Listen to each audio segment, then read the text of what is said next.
With 7 News reporter Amanda Kost live at the Fire Command Center. Now, Amanda, you're uncovering some new details about the origin of this fire.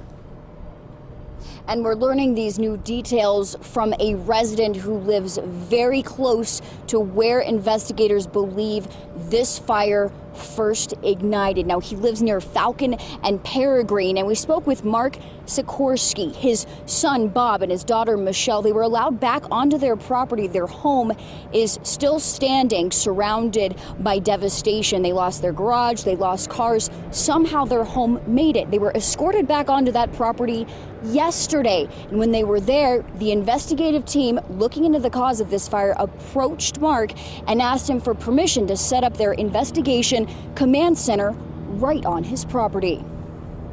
They're just starting to look for their start points, looking at where the trees and how it moved along the trees and how it moved along the ground to try to backtrack to where it came from. I think it was a very methodical, very patient, very logical, well thought out thing that they were doing. They did not want to rush through anything because they didn't want to miss anything.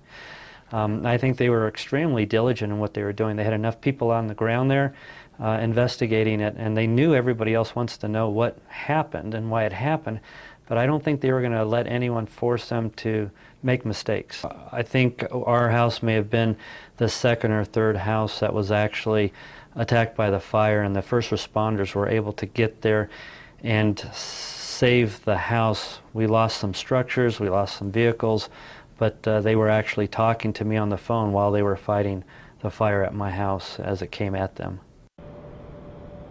And they actually praised him for his mitigation efforts. They said it gave them the edge on saving their home. Now, 7 News confirming with this investigation, it is all hands on deck. Wildland investigators from all over this region, including federal investigators, are involved in this investigation. We're checking for any updates. We know that they are, like he said, methodically moving through every inch, backtracing to try and source where the fire first began exactly. Now, once they get that point of origin nailed down, that's when the cause can officially be determined. Reporting live, Amanda Kost, 7 News.